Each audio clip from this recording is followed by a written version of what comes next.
port strategic plan, invited her on the next port tour, and also to address the port board in the near future, of which she accepted all three.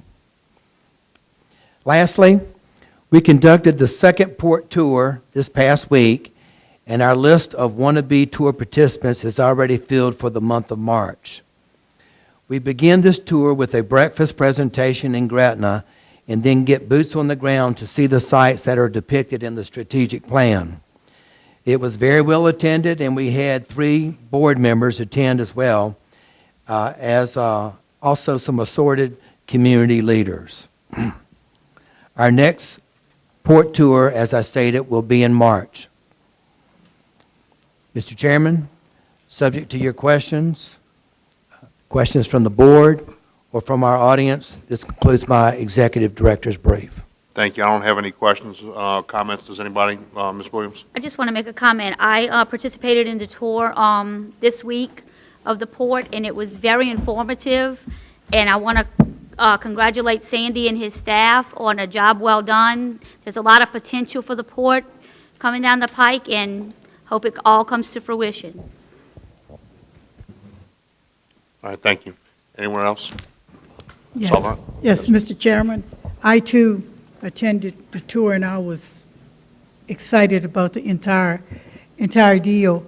You know, we've sat through presentation for some time now on what's going to be developing in the port, but it wasn't until I took that tour and Sandy so eloquently connected the dots, you know, traveling us all through Jefferson Parish, back into the, down Peters Road, and it was just amazing to see. And Sandy, I just want to say congratulations, and you're doing a good job, and your staff and all, and I appreciated the insight. Thank you. Yes, ma'am. Anyone else? Mr. Edgecombe, did you have something you said? No. Mr. Russo? Yes, I was looking on the agenda, and I don't see anything on here about U.S. Consults that we had talked about. But what I'd like to do is ask, it's been 1 year ago on the 28th that we approved the contract with U.S. Consults, and I'd like to see if you could give us an update at the next meeting as to where we stand with that contract. Yes, sir. Thank you. Mr. Black.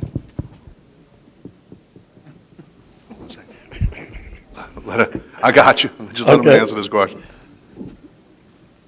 When I did speak to the director, I don't think U.S. Consults really had anything to present because nothing was done, right, Sandy?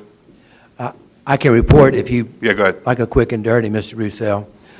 In light of not only the parish, but the entire state's returns on royalties with oil and gas, U.S. Consults has stated this is probably not the best time to engage on this.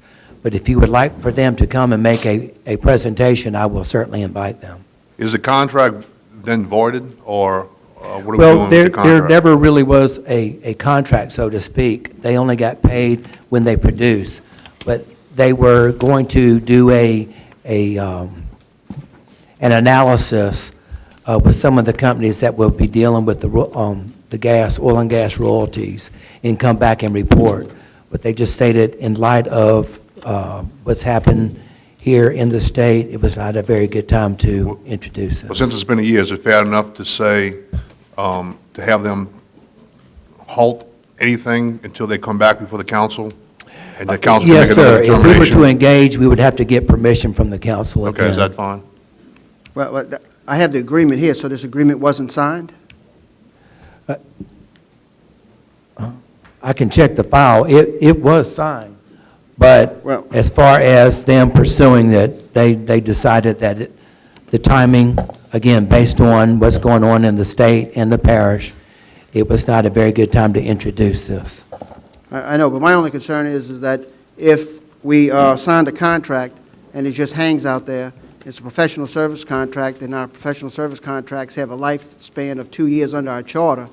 I just want to know, is it going to be expired if we're not going to use it, and not hang around on the books as a contract? Because if you're not calling this agreement a contract, I'm confused. then I will say that it is expired. And Right. if they care to engage, they will have to come before the council one more time. So you'll Again. notify them by writing that it's expired and we're canceling it and moving Yes, sir. forward? Thank you. Yes, sir. Reverend. Yeah, I also had the opportunity to go on the tour, and for many years, when there was the old council, I've heard many presentations on the port. I've seen all kind of slides presentation over the last, I guess, 20 years.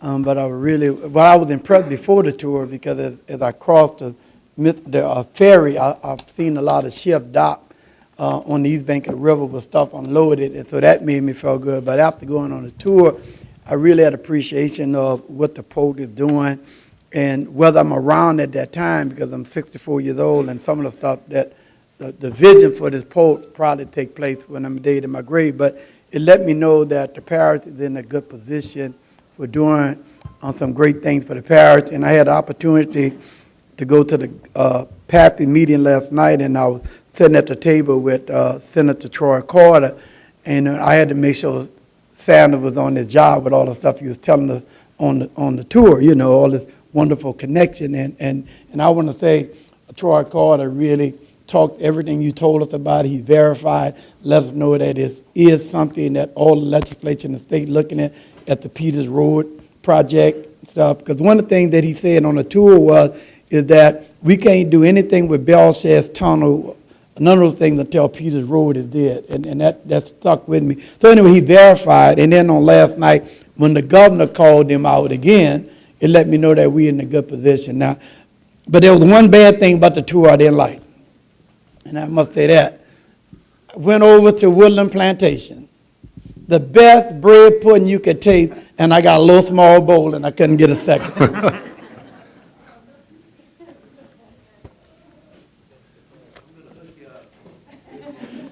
Does anybody have any other comments or questions under the status report?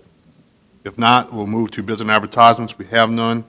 Introductions of ordinances and resolutions. Councilmember Bartholomew? None.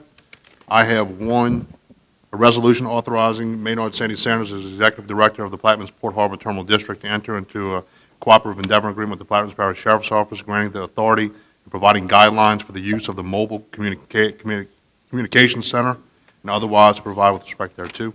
That's all I have. I have Mr. none. Lapine, Mr. Juneau, I have none. Mr. Roussel, None.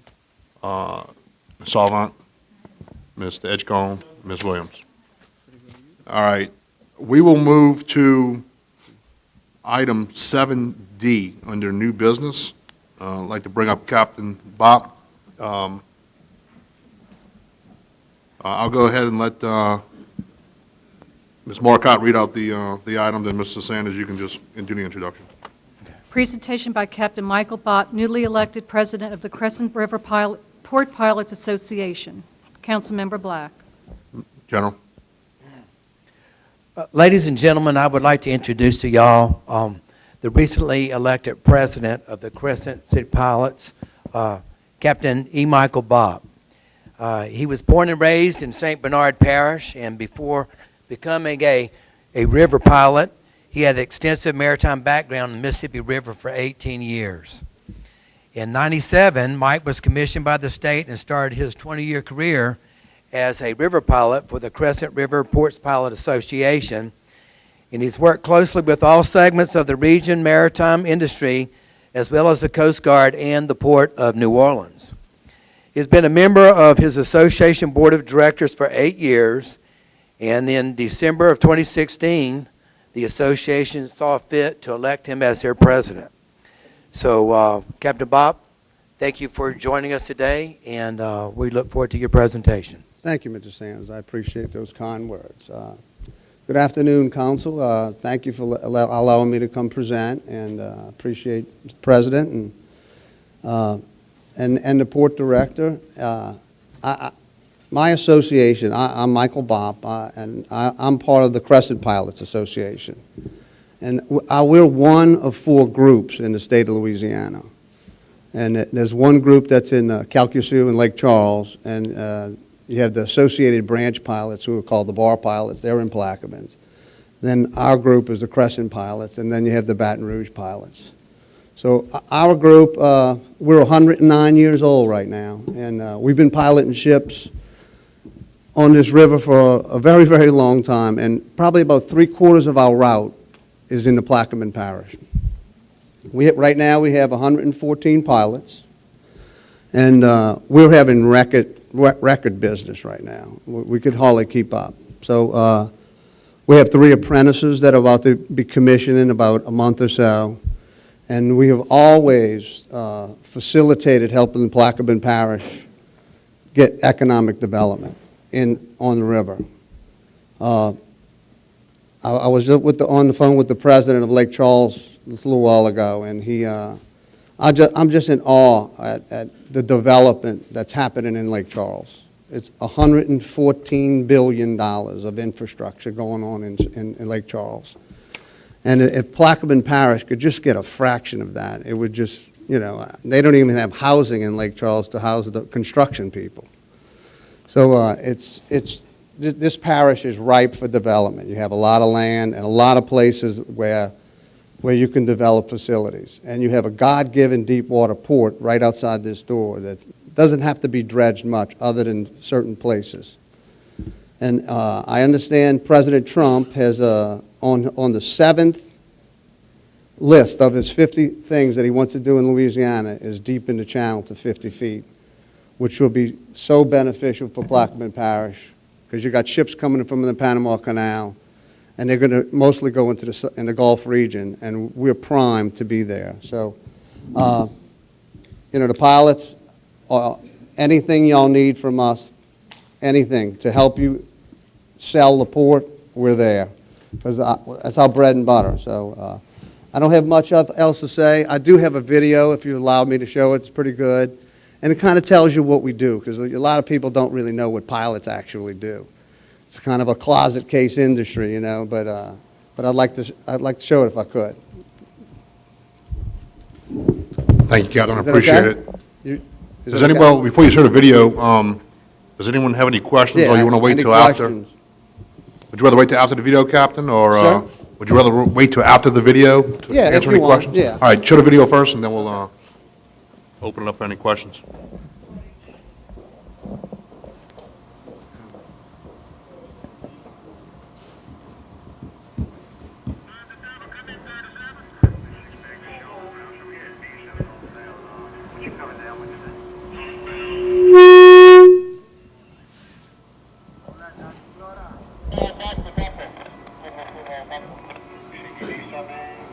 I think there's a misconception of what a pilot actually does. Pilotage is about local knowledge. Pilotage is about knowing everything that there is to know about the river, the depths of the water, the shifting currents. This is the mighty Mississippi River, and many times it's mighty. The river turns so much when you're going past New Orleans southbound. You're actually headed due north. It's not the same river tomorrow as it is today or as it was yesterday. Day in and day out, these guys avoid collisions. They avoid over 6,000 ships that transit the river. One little incident could shut the river down.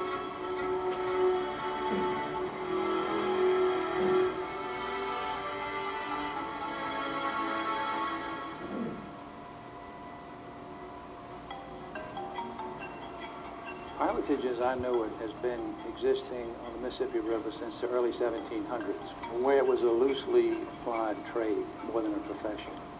Pilots would actually row out to the ships. They would speak to the crew and the captain in order to solicit the business. If they were stuck or aground at the bar, it could be several weeks or months before their ships actually, able to float off.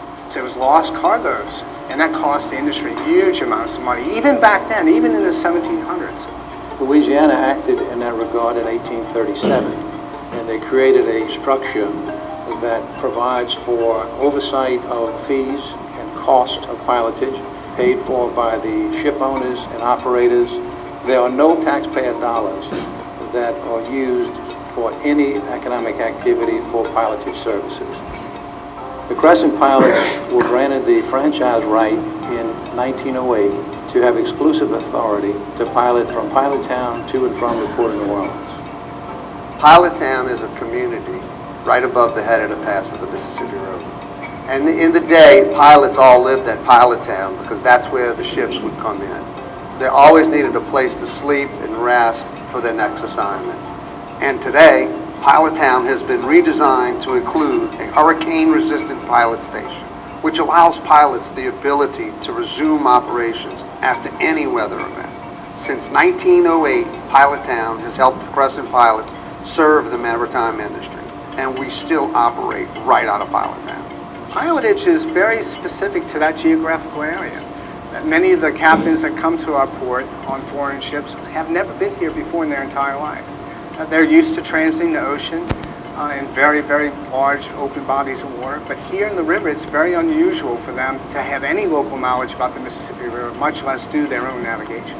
The ship's job is to go from port to port, transit the ocean, and then a pilot's job is to pick them up at the sea buoy and bring them inland. Just like this port and all over the world, ports require pilots.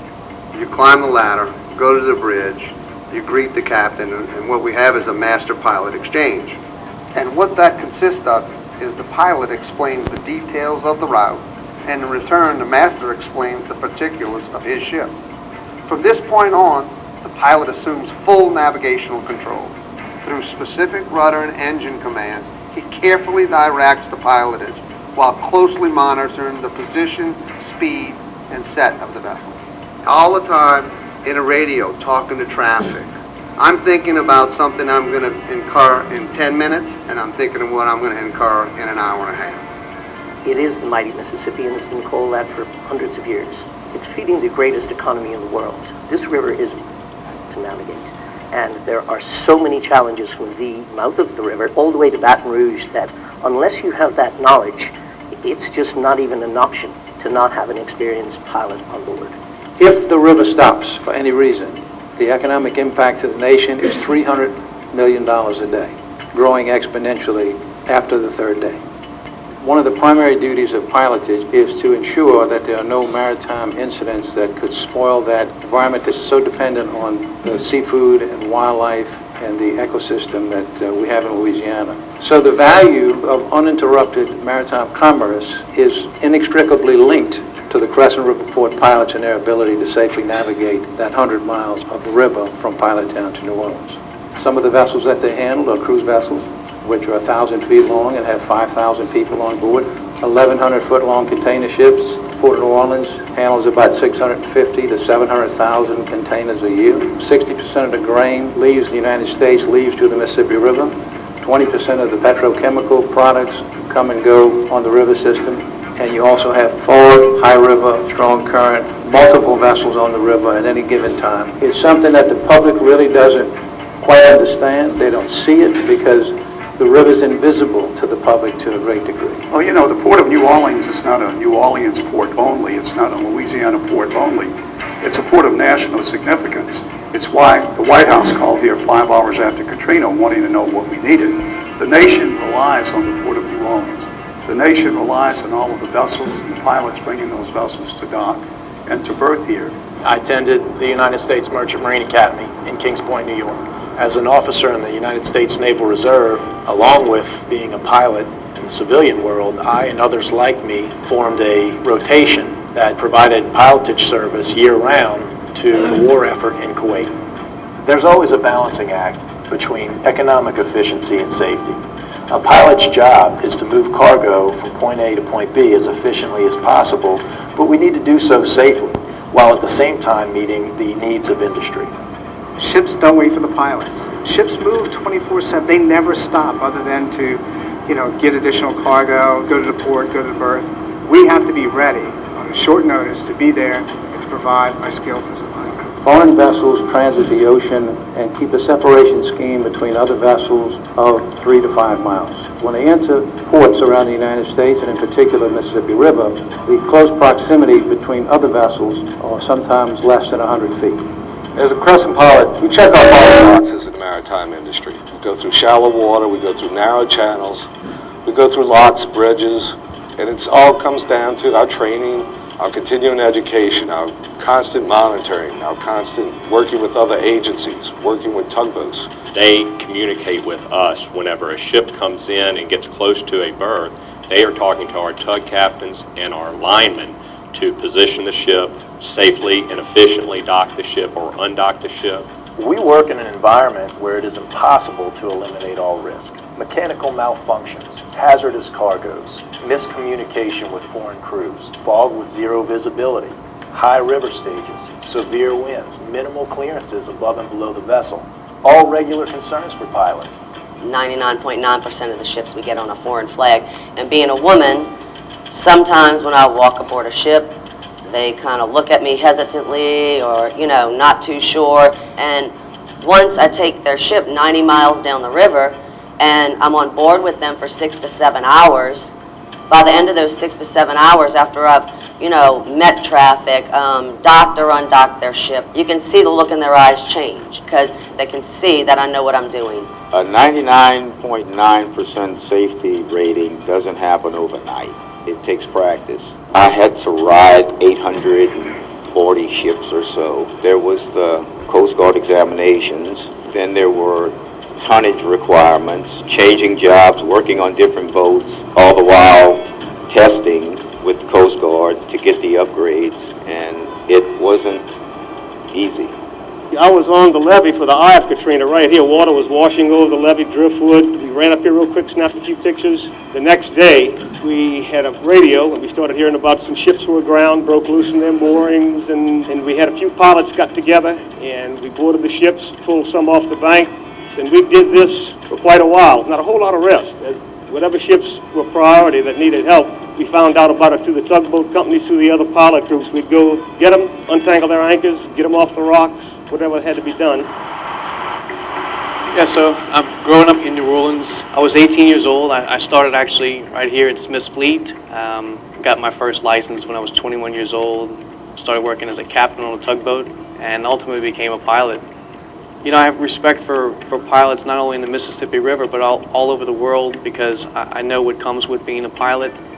And even if there's times when I'm off and I know that, storms are coming through and these men and women are out there working, my heart's always with them. April 1969, I was 8 years old. We had turned on the TV and they were showing a ship ablaze, the Union Faith, at Algiers Point. My uncle, Captain Douglas Grubbs, who was a tug captain at the time, ordered his vessel to be cranked up. He and his crew headed into the burning fire and began saving countless lives.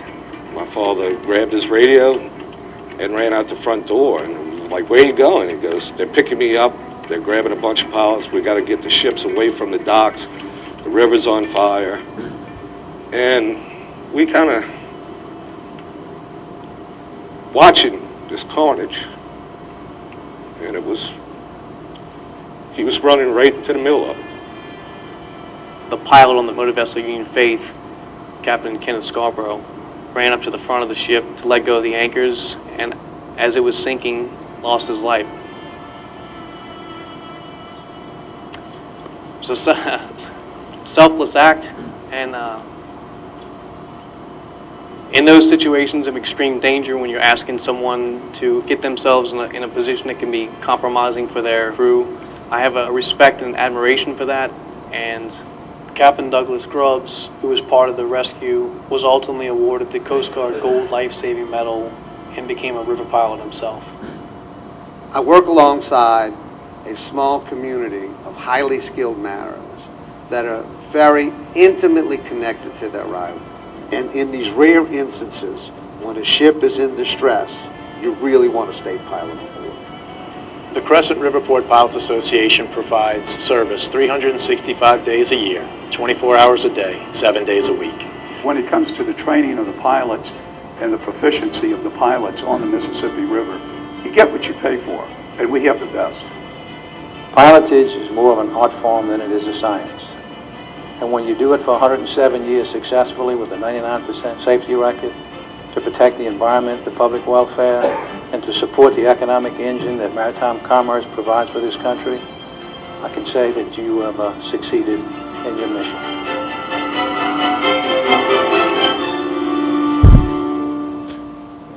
All right, thank you. I think Mr. Russo had a comment? For Captain Pop, when you mentioned the deepening of the river, I just wanted to ask you if you would help us by keeping on the radar the issue of the saltwater wedge intruding into our water supply. At the last deepening of the river, there was mitigation to Plaquemines Parish, which allowed us to do some things to where we were able to pump water from Belle Chase to an extent. And if this adds to the salinity problem that our water plant will face, we need to make sure that that's at least put on the table somewhere along the line. So I just ask you to keep that in your mind when the discussions. Like they did at Myrtle Grove? Yeah, well, that's been the solution up until now. Right. And I don't know what impact the deepening of the channel further would happen. If it doesn't have an impact, fine, but if it does, then we want to make sure that we're able to address it, because our Port Sulphur plant and our Boothville Venice plant will definitely be affected, and we need to be able to make water. Yeah, no, I didn't know they attributed the deepening of it as, I mean, it happens during Low River. Low River comes up, salt, starts to encroach. Well, the parish was the beneficiary of a mitigation project. Oh, wow. That allowed us to put a 20-inch line from Belle Chase to the southern end of the parish, so when the salt water came in, that we were able to, and another part of the mitigation is the underwater levee on the bottom of the river that the Corps moves into. Now, unfortunately, several years ago, the parish took it upon themselves, for whatever reason, to build that saltwater, or not really build it, but to mobilize equipment to the tune of $1 million or so, and I can think the finance department knows we never did get reimbursed for that. So, I mean, is that correct? So, I mean, for whatever reason, we should not be in the business of having to mitigate that. We want to make sure that things are in place to where we can make water to supply the parish with drinking water. Absolutely. So just putting that on your radar, so Absolutely. you'll know. Thank you. Thank you, Chairman. All right, thank you. Yeah, Thanks. You from St. Bernard? Oh, yeah. Eric Bob? Oh, yeah. That's your cousin or your brother? Brother. Oh, I gotta watch you. He's an attorney. I know who he is. I got the better gig. I know exactly what he is. Thank y'all so much. Thank you. Thank you. Does anybody have any questions from the audience? Don't go nowhere. Don't go nowhere. The Crescent City Pilot Association. Let me ask you a question that people need to know. How many people of color belongs to the Pilot Association? Could you tell the public? Yeah, I don't know. Coming from down We have two. There's two minorities. Okay. I think there's two minorities that are about to run, okay? But I will tell you this, we've made every minority that's apart. Everyone. Everyone. Need the people to know that, because that was some discrepancy there but they're not actually pilots yet, are they? You'll have two pilots that are... They running the boat, they running the ship? Oh, yeah. All right, we're not going to get involved in this discussion right here, Mr. Hey, Henry. Mr. Black, look, I'm asking the man a question. You let me ask the guy the question, you know what I'm saying? The man answered the question. Oh, We're not going to get involved. okay. He was generous enough to give us a presentation. Well, look, don't call people up that question that they can't ask questions. He answered it, Mr. Henry. Answer. All right, Mr. Henry, that's, God. thank you. Mr. Bob, thank you. We appreciate it. All right, we'll move now to item 6A. We have none. 6B is deferred. 6C. A resolution authorizing Maynard J. Sandy Sanders, Executive Director of the Plaquemines Port Harbor and Terminal District, to extend the current agreement for professional services with Dwyer, Cambry, and Suffren for the provision of legal counsel and otherwise provide with respect thereto. I will offer. Ask for a second. Mr. Edgecombe, seconds. Mr. Sanders, I notice here, as discussed on this contract, it is a new contract with the one change that was made to have two line items for billing purposes. That way we can track exactly where the legal fees are going. If you look at line 30 and 31 on the ordinance, on the resolution, under Department 2460 will be general operating for legal. Under 31 will be Department 2468, land acquisition phase 2. So therefore, we've separated the billing so it's more transparent of how those legal bills are dispersed. Is that correct? That is correct, Mr. Chairman. Okay. Does anyone have any questions from the table on this contract? Mr. Russo. This is the annual contract that I normally vote against, and the reason I normally vote against it is because, I thought that we were concluded in a lot of these efforts, and when I read the billing, I just think that there's a lot of billing in there that we could do without. So just to make it clear, that's transparent as I can be with you. Yes, sir. I appreciate that. Just to let everyone in the audience know that all council members, we have a shared drive set up where all council members and their staff, including council secretaries, get to view all the invoices and the billing for legal services. Any other comments or questions? One question, Mr. Chairman. Ms. Sullivan? Within the last year, have we exceeded, that firm exceeded that $75,000? Mr. Sanders? And if we did, how often on an average? I believe in the last year, we never exceeded what was budgeted, the entire budget, but we had to adjust the caps.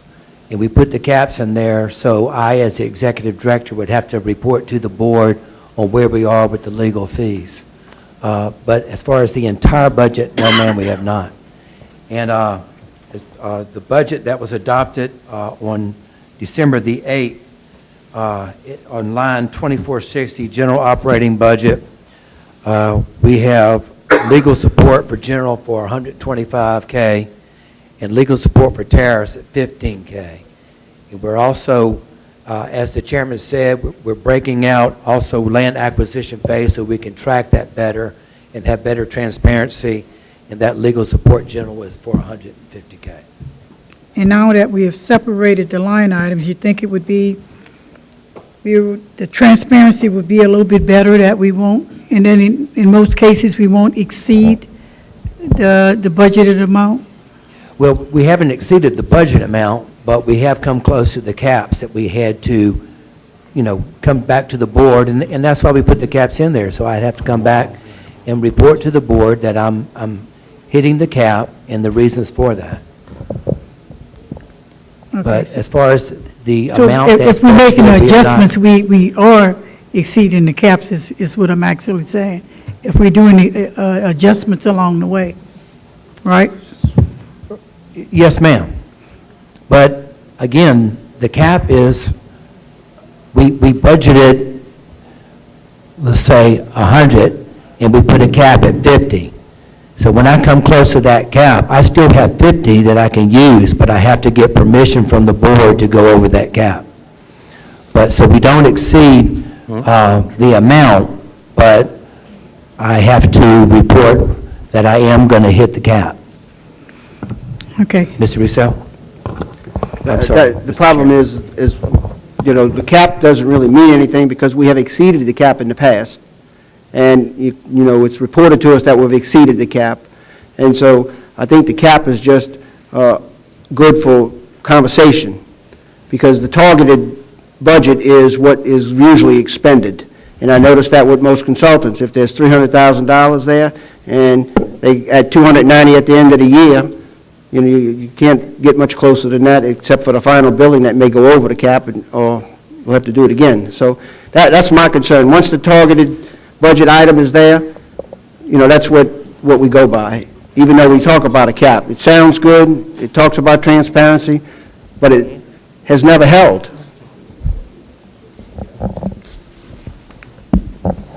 Question.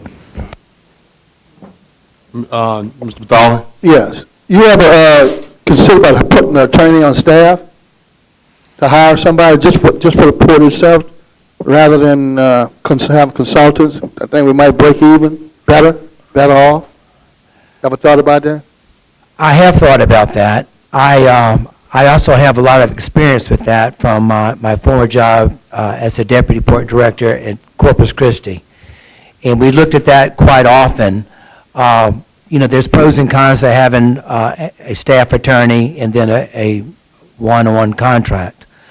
We always went back with the contract because there'll be times when we don't need the attorney. And then, if you have them on staff, sorry, Shane, but you can't get rid of them. So, and we just felt that it was better to have them when you needed them. Now, we have a lot of need for it right now because we're growing, and we have, and these are good problems to have. But we need the legal opinions. We're doing land acquisition, and these require a lot of legal work. But to answer your question, I do look at that. You had a question, Mr. Russell? You can't get rid of them on a contract either. I haven't seen it happen here anyway. Anyone else from the table? Ms. Brennan? Hi, Sharon Brannon from Jesuit Bend, Louisiana. I'd ask that this be deferred.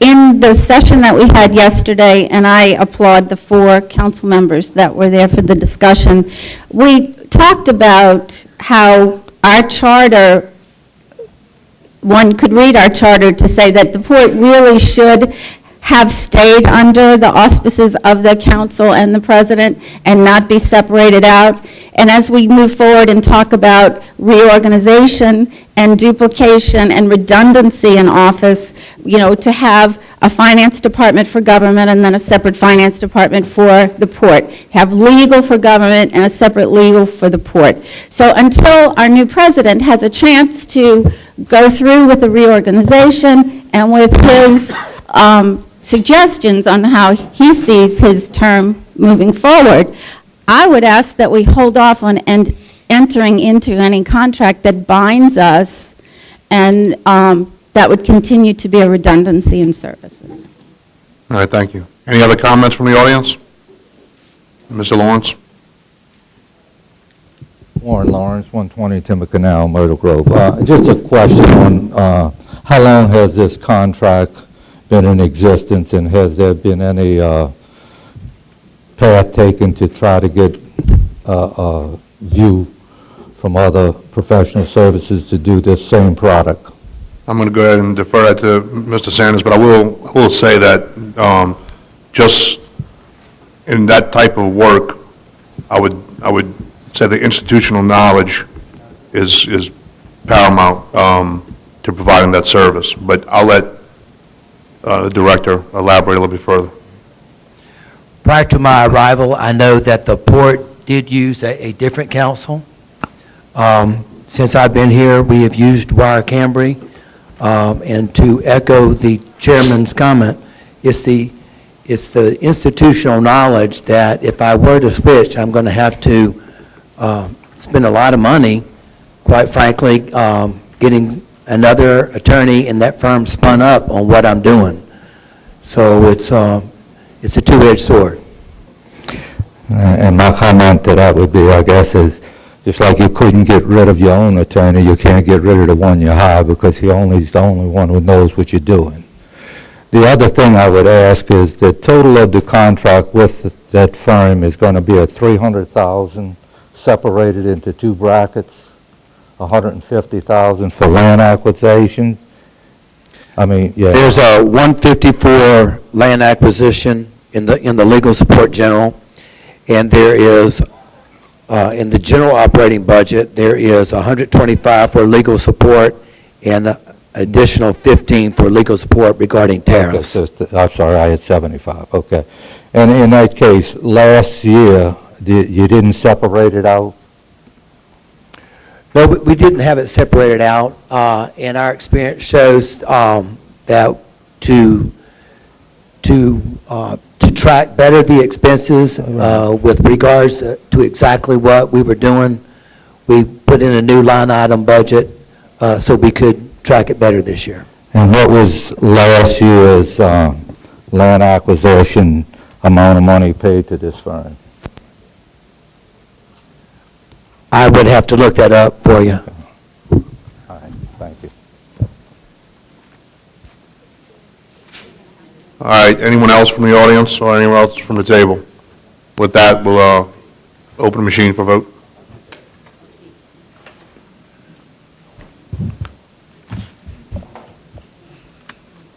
Ms. Almont, Mr. Bartholomew?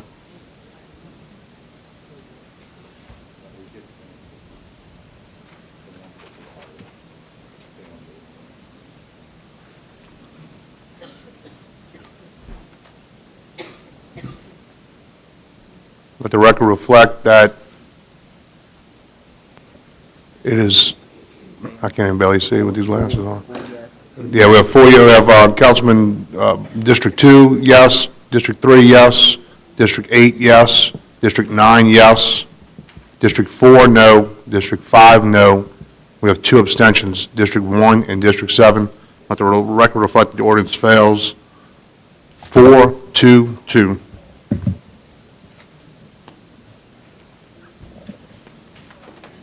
Item D.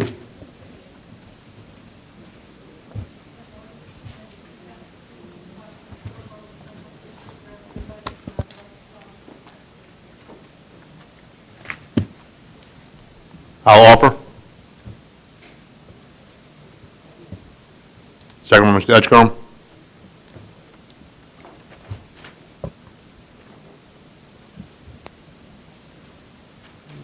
Director Sanders, this is a little bit of housekeeping or in reference to the 16 budget?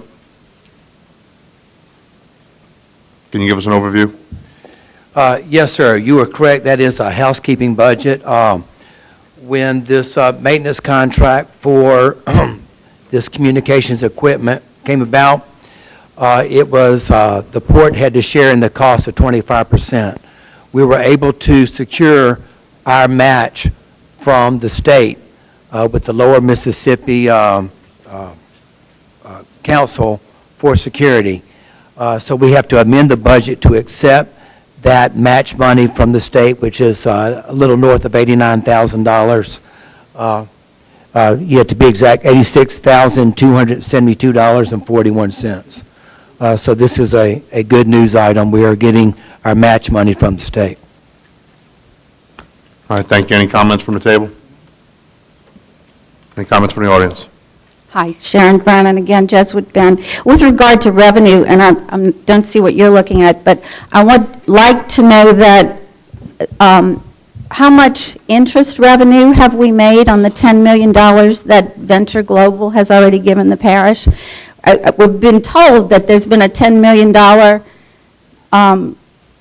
that we are, as a parish, in receipt of $10 million from Venture Global for this project, the LNG terminal, and if we do indeed have it, I don't see it in the budget, nor do I see, I think if we have $10 million that we can't use yet, I hope we have it invested somewhere and we're making interest. So how much interest have we made on that money? Yeah, we'll take that offline with the answer. We have to stay on topic here with this particular ordinance. This is the discussion of... Revenue? No, it isn't. Well, this is revenue, isn't it? I mean... No, this is about a grant, a port security grant. Any comments from the audience? All right, let's open the machine for a vote, please.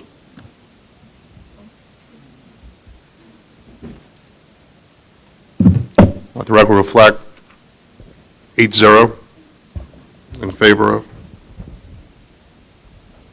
Item E, please. An ordinance to continue and fund the unclassified position of the Deputy Port Director of the Plaquemines Port Harbor and Terminal District and otherwise provide with respect thereto. I'll offer. I'll second. Second by Mr. Lapine. This is to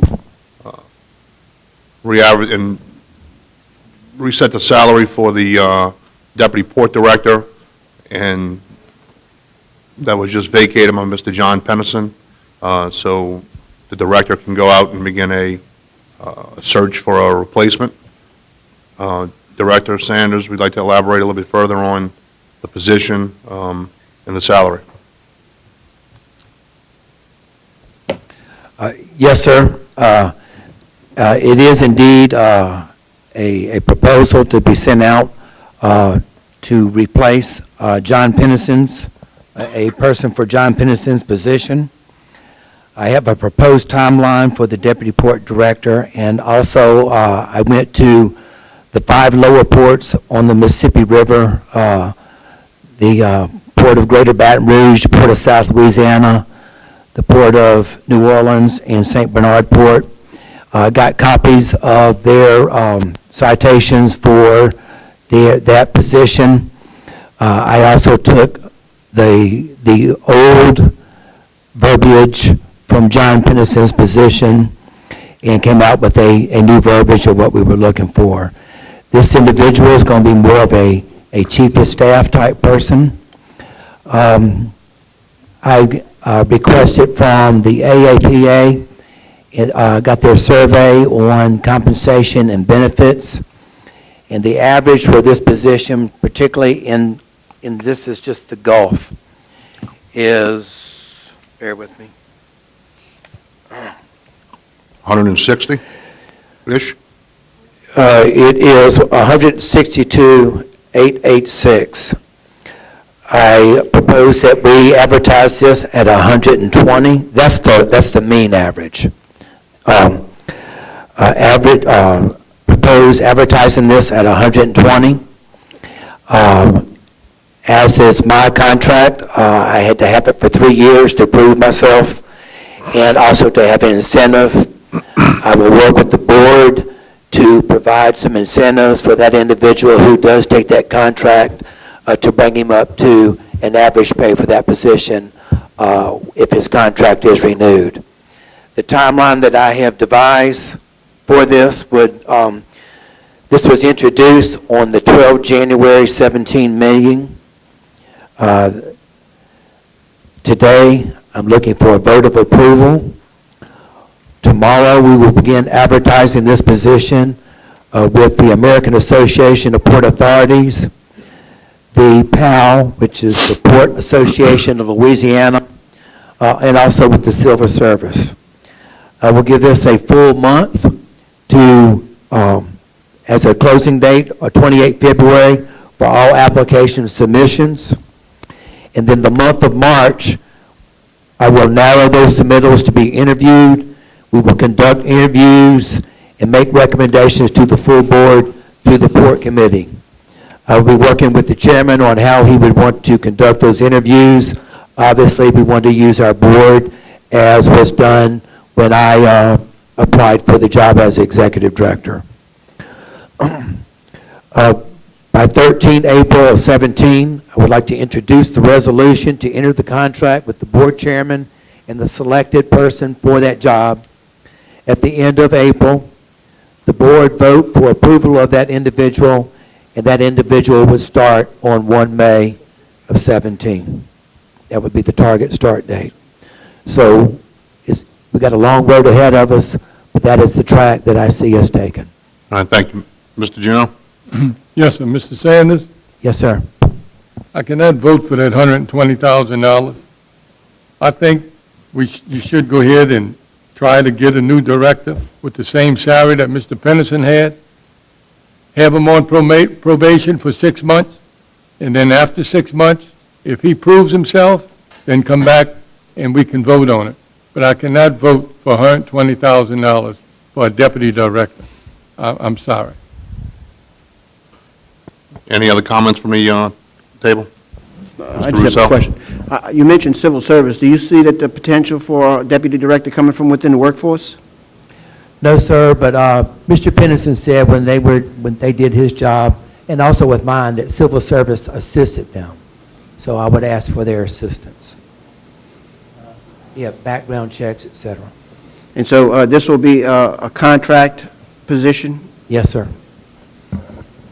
Okay. I tend to lean towards Mr. Juneau's comments. I know just a couple of meetings ago we talked about how hard it was to fill Mr. Pennington's shoes, and he was irreplaceable and all of that. And having said all of that, I thought that the $100,000 was a good starting point, and with a review of the salary after 6 months probationary period, as well as Mr. Juneau said. But mean, that's off the top of my head. Yes, sir. Any other comments from the table? Ms. Sullivan? Yeah, Mr. Chairman, my concern is not as much as with the salary. My major concern right now is the interviewing process. I think I heard somewhere along the line of Mr. Sandy mentioning that the chairman recommend the selection of something with the committee. Yeah, we discussed it at the last Port Committee meeting. Yeah, I was know you were absent, and we did discuss how they did it last time, and we thought that wouldn't work for this time, just because we didn't want to have a violation of any open meeting laws or perception of that. And we talked about splitting up, having two members from the committee and then 2 other members from the entire board, which would not constitute a public meeting for the purposes of the Port Committee. And then Director Sanders would be the 5th person on that hiring panel. So it would be 2 of us from the Port Committee, and then 2 other council members that are not on the Port Committee would sit on the hiring review panel with General Sanders. So you'd have 5 hearing the interviews and going through that screening process. Okay, but And if I may add to that, which I thought was a very good idea, when I was selected, there were 4 people on that board, but the chairman at that time asked me if I would return and also go see the remainder of the board for one-on-ones. And I think that's very smart. No, the reason I'm bringing it up is because I think if we're going to travel in the right direction, we need to make some prudent decisions. And my thing would be that it would come before the entire council. Now, and that's just my opinion, because I still think, as far as the charter is concerned, the port is still initially, by law, is under the umbrella of the entire council. I know a lot of people may differ with that assertion, but I do believe that's what our charter says. So I just wanted you to, because of the fact that I was out of state for the last port meeting, and I weren't there, so I wasn't privy to that, but I just wanted to throw my 2 cents as a port commissioner, just for that recommendation. Okay, yeah, I mean, I definitely agree with you. I don't think nobody contests the fact that this council is the governing authority of the port. That's without question. That's what the charter says, and that's what we go by. The reasoning for splitting up, and that's why we split up and have 2 port committee members and 2 council members that are not on the port committee to oversee that, because if we have 5, then we have an open meeting, and we can't interview 10 people, in an open meeting for a position. No, you just stagger it. I mean, it has been done in the past with past employees. What they do is, and I remember when I served as assistant to the previous council member, what they would do is, it was in the old council building, the shed, and what they would do, they would put 2 or 3 council members in one room, and it would just alternate the applicants.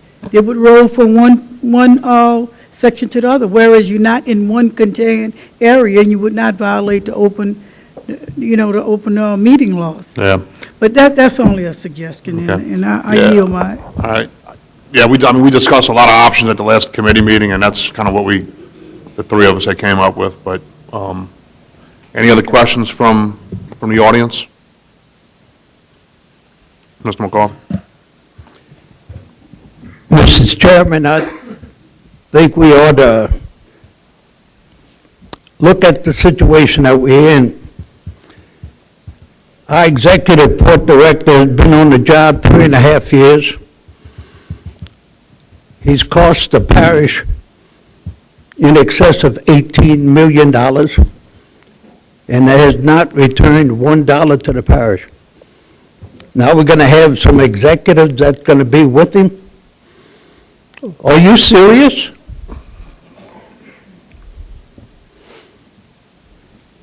I'm asking you, Mr. Chairman. Yes, I'm serious. I asked once before that the parish table a resolution until I could bring proof. And something ought to be done. I have a package here where I've agreed to purchase enough space to start a wharf. We've been 6 or 7 years that I've waited here to open up a container wharf. When in the hell are we going to do it? This wharf will cost us $500 million. I'm not asking for a penny from the parish. And I don't think anybody on this council or with the port has stood in your way or prohibited you from purchasing property, developing a container wharf, a port, or anything that you wish to do. I think we've even reached out and said that we would support you via letters, help you in the state, help you at the national level if we needed to. When I had a conversation with Mr. Sanders,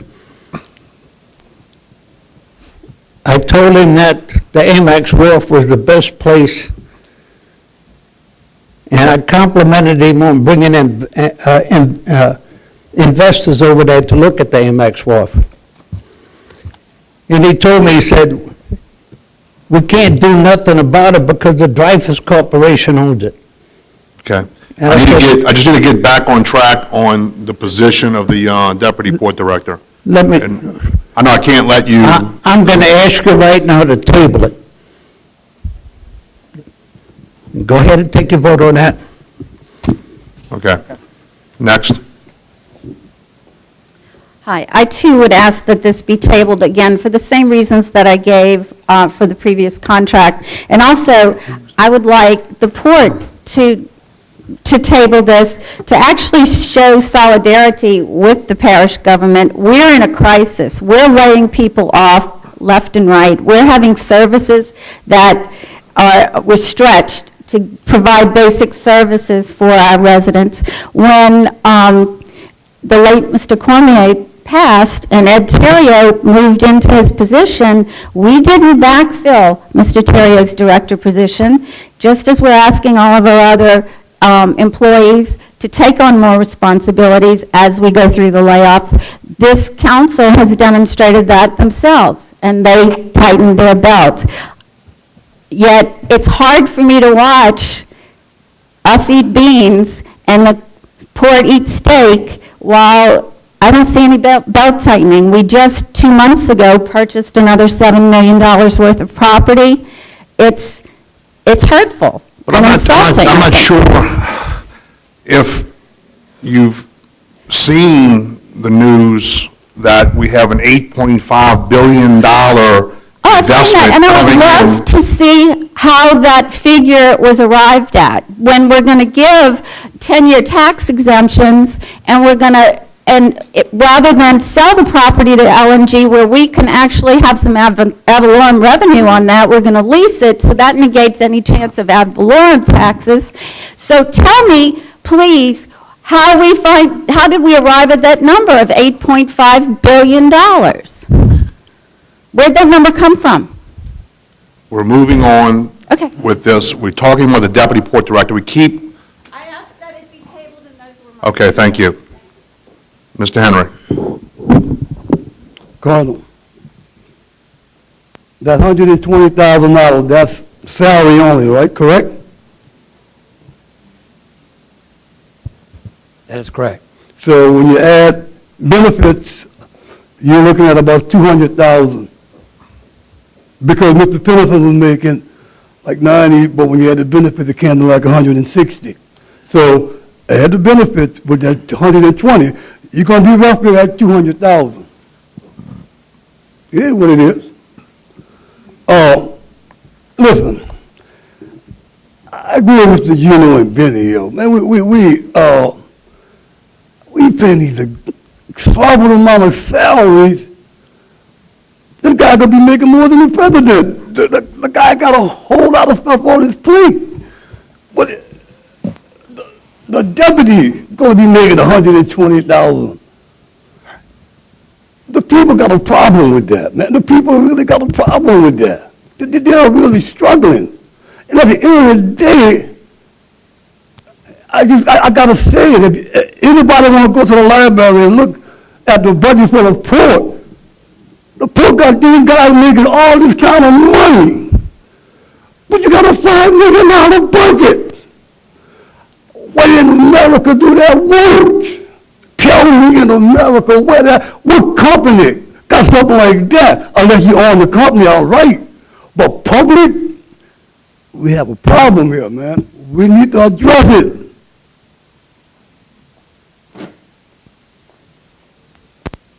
Anyone else from the audience? Mr. Thomas?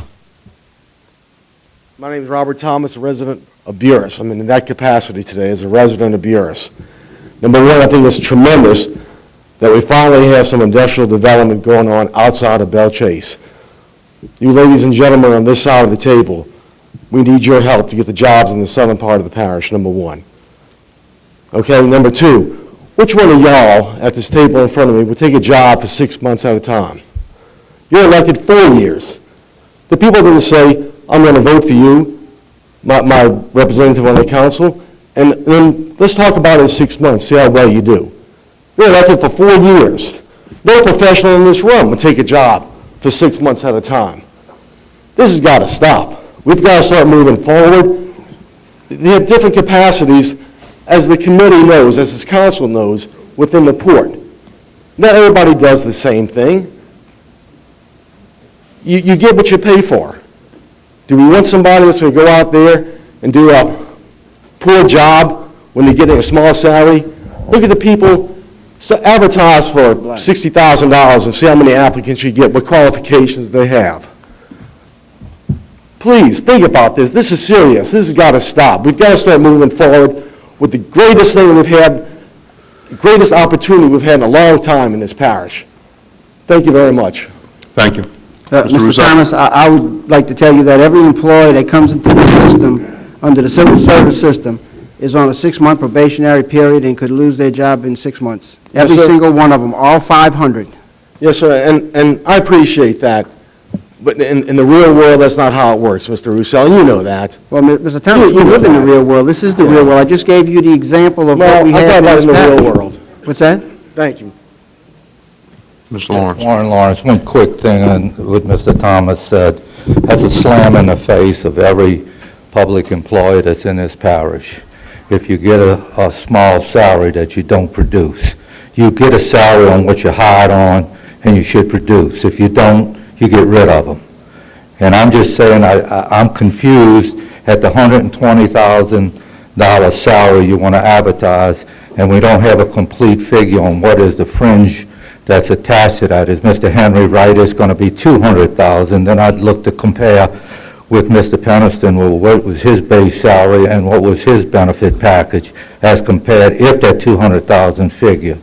What are we increasing over his base salary and his fringe compared to the new base salary of $120,000? Yeah, I can't imagine it being $80,000 of benefits. I mean, I need to clear up that, please, for me.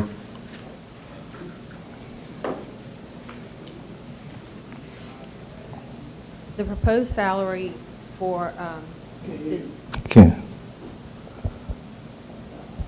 proposed salary for the deputy director position at 120, we budgeted last year of 98,345, which is a difference of 21,655. That's the difference for the salary alone. FICA was 1740 at the 120,000 level. We budgeted 1426, which is a difference of $314. Retirement was 15,000. We budgeted 12,293.13 with a difference of 2706.87. Insurance at family coverage, which we're just assuming someone would come in with a family, 21,703. It was budgeted 15,256. The total of all those, the difference of all those items is $31,122. So it's an increase of $31,000 roughly from Mr. Penison's. Okay. All right. That's total, all inclusive. Any other questions or comments? With none, we'll go to open machine for a vote. Well, Mr. Edgecombe? Open, nope. Open the machine for a vote. You sure you want to do this, Mr. Black? Yep.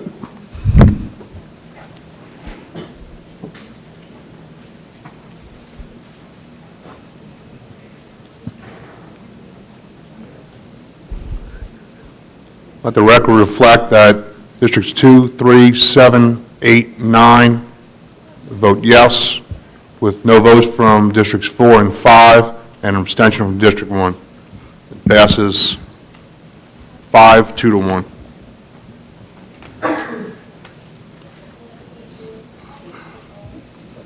All right, good luck on the search, Mr. Sanders. Yes, sir. All right, go to new business. Item A, we have none. Item B, Ms. Dis- Marcotte. Discussion by Mr. Mickey McCarthy on property purchased in Braithwaite. Councilmember Bartholomew. Councilman Bartholomew. Yes, Mr. McCarthy, asked to be placed on there to discuss the possibility of the Breakaway Park purchase. I am still waiting on the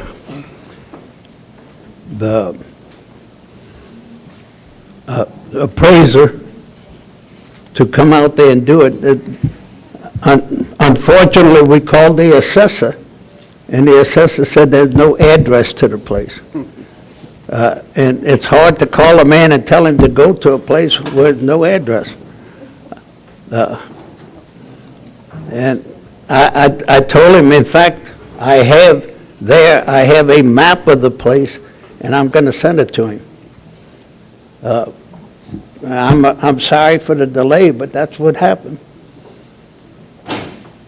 I would like to talk about the fact that I was able to put together what is going to be our first wharf. The wharf will cost $400 million. There'll be two $25 million cranes on it. And yes, there was quite a few times. And let me answer it. No, because I told them that you could not build a container wharf on the West Bank. Dr. Gui would not let me speak in front of councils. Okay? So that's why I came up here to do that. I've already forgotten more about ports than this executive port director. I sat 1 hour in his office teaching him about different things. And he told me to take my stuff and leave it with his secretary so that they could send it to Canada to see if I was qualified. Canada is the business address of one man. It was the business address of Aaron Broussard of Jefferson Parish. And it's also the business address of Billy Nungesser of Plaquemine Parish. Mr. McCarthy, is this about the property purchased in Braithwaite? I'd rather keep it quiet at this time. Okay, well, if you have nothing further about the property purchased in Braithwaite, I am and we're going to go into another piece of property where we're going to put. is it in Braithwaite? It's in Braithwaite. All right, you can talk about the property purchased in Braithwaite. I got about 3 pieces of property in Braithwaite. And the third one is going to be an $160 million investment in a Plaquemine Parish. It's called Biofuel International. It started out at 60, and then it just kept on creeping up. And a new system of pellets came out that's known as Toro Factoring. Torrefacturing. What it does, it protects the pellet from moisture, which the pellets would absorb.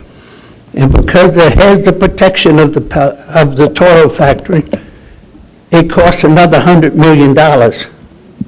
But the plant is going to be ready. I would even invite you over to dig the first shovelful. It's going to be in Braithwaite, so you'd have to ask John's permission. And that's going to come up. There's going to be 81 employees of that plant, and all of this without any help from the council, even though I like the council very much. And I tell you what, if this man was not elected president, I would be retired and go back to Honduras on my experimental farm. But because he is elected president, that gave me a little time and a little chance to do something. Thank you. All right, thank you, Mr. McCarthy.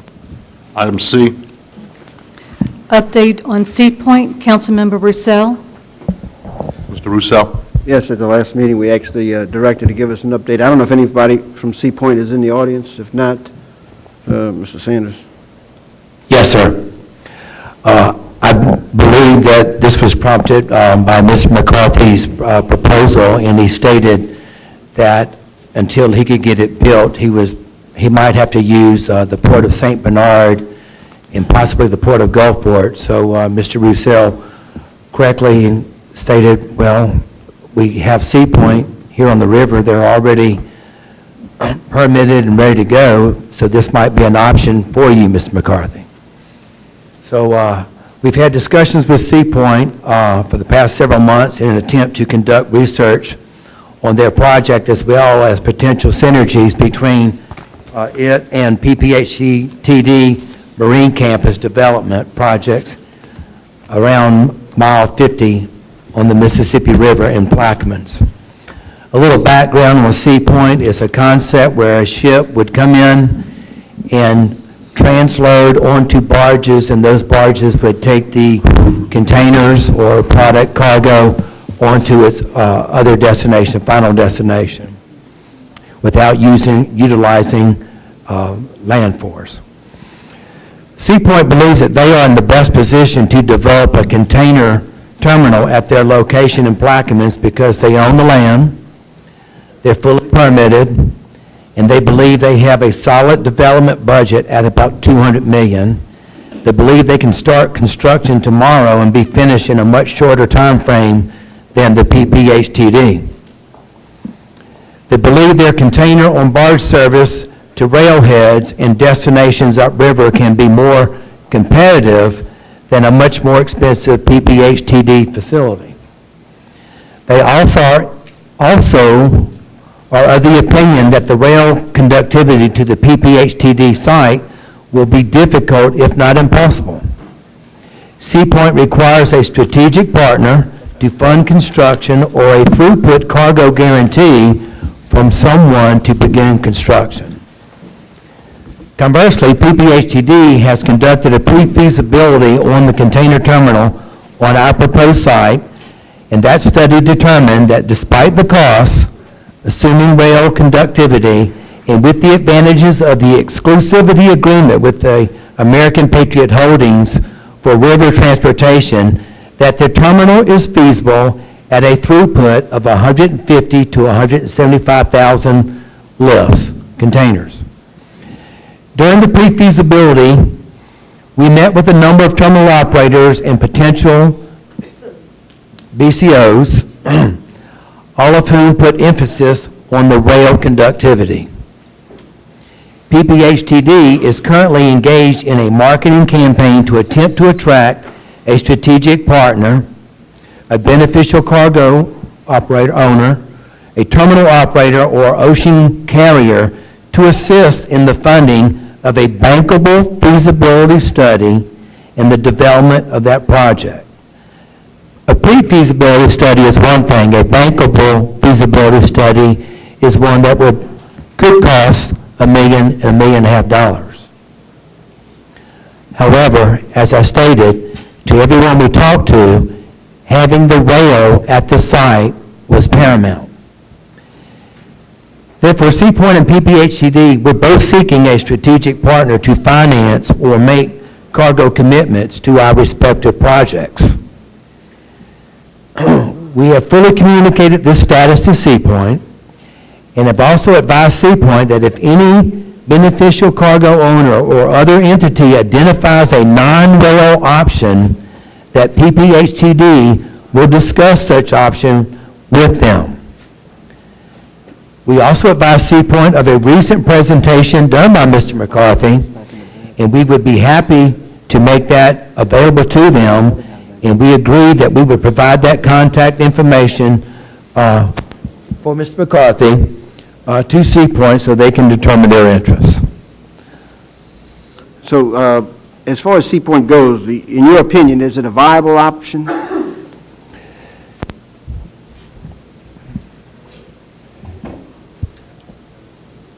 When we talked to APH to take containers off one vessel and put it on another vessel, if y'all recall, I said this provides a cargo owner another arrow in their quiver, another means of ongoing movement of cargo by another point of transportation.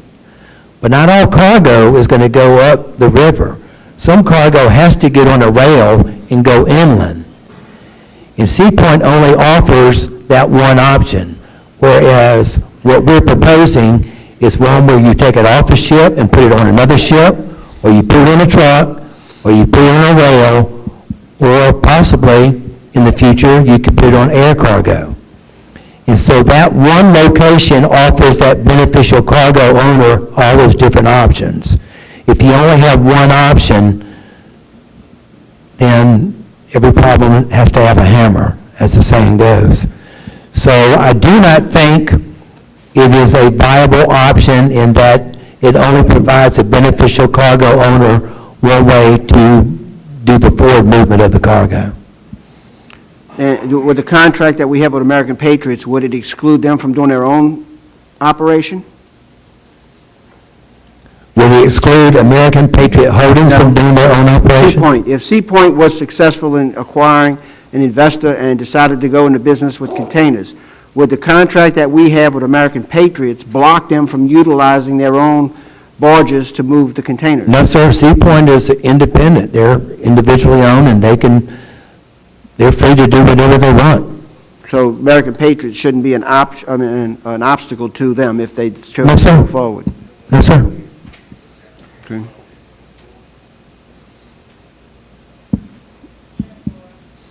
So really, So, Mr. McCarthy, if you wish, I can provide Sea Point with your contact information, and you can present to them if you feel that that would be a viable interim alternative for you versus going to, throw that football, go ahead. Mr. Sanders, how many containers have you handled? right now, none. Huh? You heard me. None. You know, pardon my age, but I've only been 60 years in the business, and I already forgot more stuff than he'll learn. Whose fault? What is going to happen is that you have your steamship coming in, and they're going to move the container from the steamship to the barge. There's a charge for that. And the barge can only go up the river. And another crane will pick up that container and move it to either a railroad car or move it to a dock. There's another charge for that. How much business do you think you'll get on repeat when you got the additional charges that you don't have? Now, what's going to happen, they said it's not possible in St. Bernard.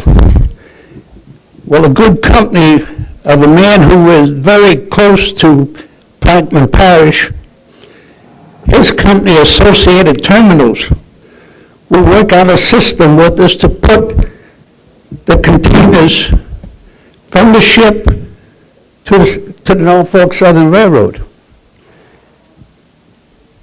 The cost of a container moving by the Norfolk Southern Railroad is 4 cents a mile. You're not going to find it cheaper anyplace else. And most of our containers are going to go to the east. Mr. McCarthy. Let me say one more thing. Hold on. Let me just address Mr. Sanders. We're talking about Sea Point. Mr. Sanders, you asked him the question. You brought him up here. You want to continue with this, or you want to get... I simply made the offer to him that I would provide Sea Point his contact if he wanted to utilize Okay. Sea Point. Do you want the He feels contact from Sea Point, that would Mr. be a good McCarthy? option for him. Okay, he doesn't want it. Thank Okay. you, I appreciate it. We'll move to, Well, you move fast. well, we got to stay on topic, sir, and I will put anything on the agenda that's warranted, but I will not deviate. Item 8, please. Number 8. Number 8. Yes, 8. Approval of the December 8th, 2016, and the January 12th, 2017 special meeting minutes. Anyone like to offer? Mr. Lapine offers, Mr. Williams seconds. Machine for a vote, please.